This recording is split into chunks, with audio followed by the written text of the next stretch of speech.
All right, I'm here with Umar Khan. Umar, how you doing today? I'm doing great. Thanks for asking. What about you? Doing good. So, hey, you recently got acquired. ChatFAI, excited to hear the story. But before we get started, do you want to give just a brief introduction of yourself? Yeah, sure. I was the co-founder of ChatFAI.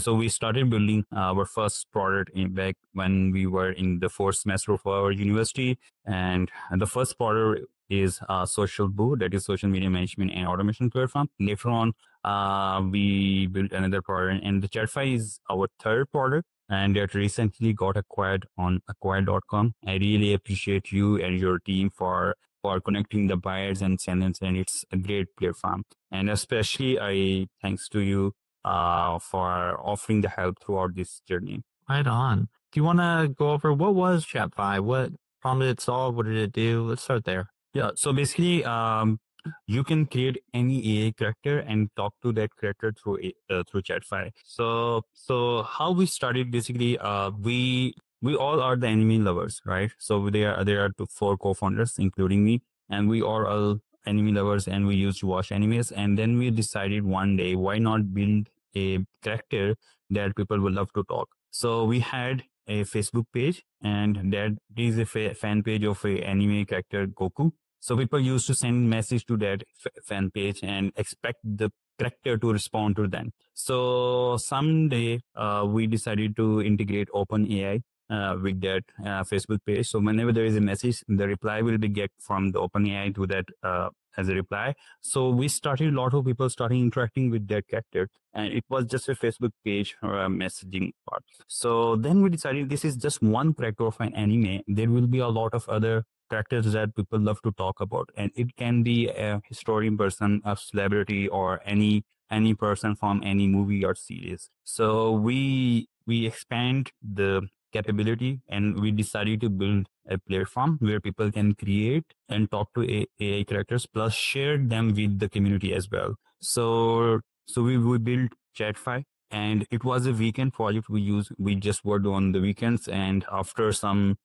initial releases, we did some marketing, shared it in different subreddits and Facebook groups, and people started using it. And a lot of people started creating Instagram reels and TikTok videos while talking to their favorite characters. So those were the kind of the fantasies that people had, and they started sharing those experiences online, especially in the vertical video format, just like Instagram Reels. And they got viral, those videos. And within 2 to 3 months, I remember the first month the MRR was around $5,000. Then the second one, it was around $20,000. Then the third month, it was going exponentially great. So within 1 year, we hit 1 million users. And Oh, yeah, wow. so that's the kind of the exponential growth, but all the growth that has been happening through the user generated content. So we needed some kind of consistent flow after that, because there was kind of spikes and then drop and then spikes, because it's all around the users. So we didn't spend any penny on the paid marketing yet. So later on, we introduced blogs and started writing a lot of the blogs around the keywords that people search, and to support the constant traffic. So that's a quick overview, kind of the things what we did from the day one to. So Yeah, that's incredible. I love how a lot of the growth was supported by other users sharing the product and how they're using it.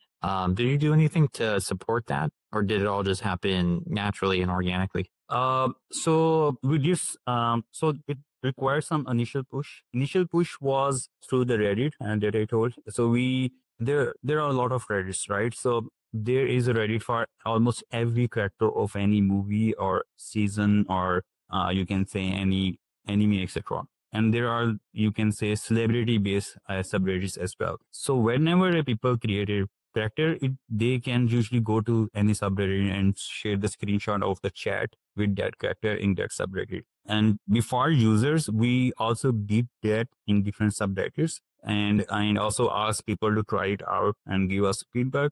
And the one of the major things that differentiate us from the other competitors, it was the character memory. So actually, in the AI world, if you look at the 1 to 2 years back, it was very tough to hold the memory. For example, if you talk to a character, you say, "Hey, I am Andrew," and after, let's say, after 10 days, you ask your name to the character, "What's your name?" He might have forgotten, right, based on the Right. dictation of the memory. But the ChatFAI characters hold very good memory, and that was our big advantages. And lot of people started using ChatFAI from came from the other products due to the strong memory that we had. Yeah. Nice. Who would you say your main competitors were? Was it like character AI and those other platforms? Yeah, that's correct. So character AI was one of our main competitor, and there are a lot of other competitors came in this market as well later on. Nice. How did you think about competition with those platforms? Did you do a lot of research on their products? You mentioned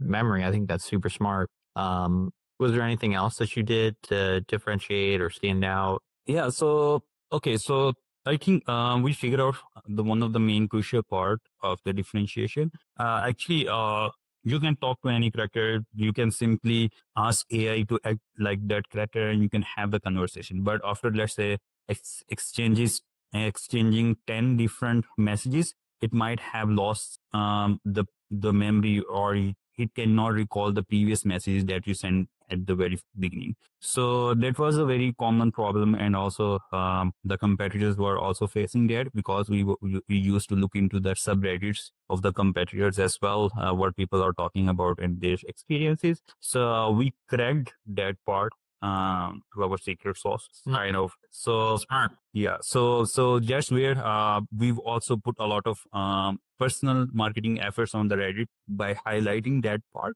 and also people love to.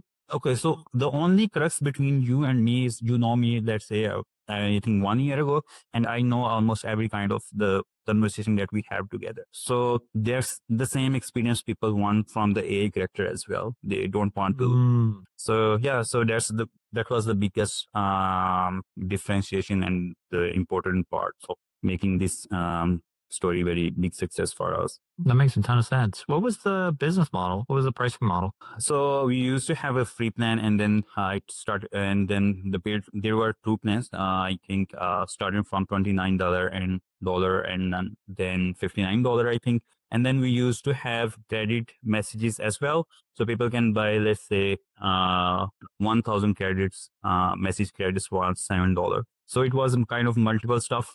You can either buy the message credits or go for this monthly subscription or yearly. Yeah. And we also Nice. have the free plan. Nice. Well, it sounds like you definitely had product market fit. You had, millions in revenue, millions of users of the platform. What made you decide to sell it? Okay, so it wasn't our one of the, you can say, it was a bit different from our product line. Before ChatFAI, we had two products, and both of them were into the marketing industry. So we used to build something and have something in the long run that is very complementing to other products. In fact, we build products that complement each other in some way or another. So ChatFAI was kind of fun project for us, and it went viral, and we decided to sell it to fuel the cash for the other products, the main products that we had. So that was our one of the main goals, and then that made us to decide to sell it. Nice. That's super smart. Tell me about the first week when you listed on acquire.com. What were your expectations? What did the first week look like for you? So, okay, so we are the first time founders, kind of stuff. Like we started building the product, even started our entrepreneurial journey when we were in the second year of our university. We didn't have any corporate experience, So selling a starter was also our first time experience on the acquire, and maybe in the whole life. So there were kind of expectation, let's say we will get listed and someone come within hours and take the product, but we didn't know the depth of the documentation and how much details can go in. And for that, definitely the acquired people helped us a lot. And the other thing would be the communication. So I listened a lot of your videos as well on the communication with the buyers, and how to keep them engaging from time to time. to make sure and the lead is warm, etc. So those were the things that were a bit tough for us, and we successfully did after a couple of the training sessions from you guys. The first week was a kind of a lot of unclear things getting cleared by watching your content and the team. And yeah, so this was a kind of bit unpredictable stuff, but we are very glad to be get done with it. Nice. What was the biggest learning after going through an acquisition? What was maybe something you thought would happen in an acquisition or you thought would be easy and ended up being kind of hard or, biggest takeaway? Okay, so for me, the biggest takeaway is the kind of a lot of your valuation and other stuff. So time is very important, to be honest, for your listing and the valuation of your business. So we have seen, let's say, the changes and the variation of the valuation within the time frame. The best thing I think you should do is get the deal closed as soon as possible. Because since it's a AI space, it's very unpredictable, and it can happen with any industry as well. So as soon as you list the product, try to get a couple of interested buyers. If you get them within, let's say, a few days, close the deal as soon as possible, because there can be another factors that might be decline and make them to rethink about your offer, and maybe you end up getting less as as you expected. So yeah, so this is one of the my takeaway.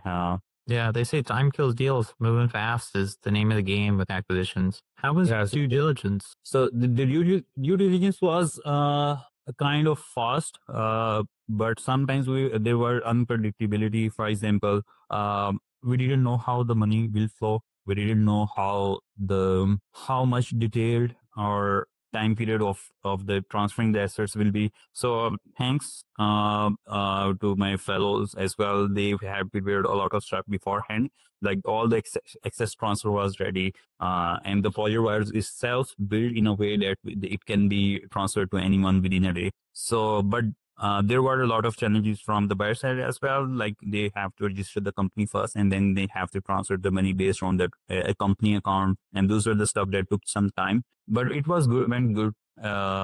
We had around, I think, three to five interested buyer. We got around three offers, I think, and four to five buyers for we had a lot of detailed discussions, but we decided one of the buyer that was very suitable. Okay, so one of the main objectives of ChatFAI selling was not just to let it go. It was to hand it to someone that can take it to the next level. And thanks to acquire.com, we got a buyer that has done PhD in the AI and was very, interested in building a tool for the AI characters. So that's one of the thing. And also you want to see the ChatFAI or your product to grow, even if you're not part of the product, right? So for us, that was one of our main interested buyer, and we agreed on a middle point for the price, and we decided to hand it to them. And that's one of the best acquisitions, when you've taken the product as far as you can go and you want to sell it to someone to take it even farther, especially for you to focus on a new startup with potentially,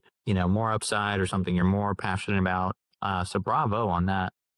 If you had to give, let's say, 2, 3 tips to another founder that's looking to sell their startup on Acquire, what do you think those pieces of advice would be? Okay, so if they are the first time they are getting the first time experience of selling their product, so the acquire.com help materials is very good, to be honest. And also I learned a lot of good stuff and very new stuff. And the second thing would be again, time kills deals.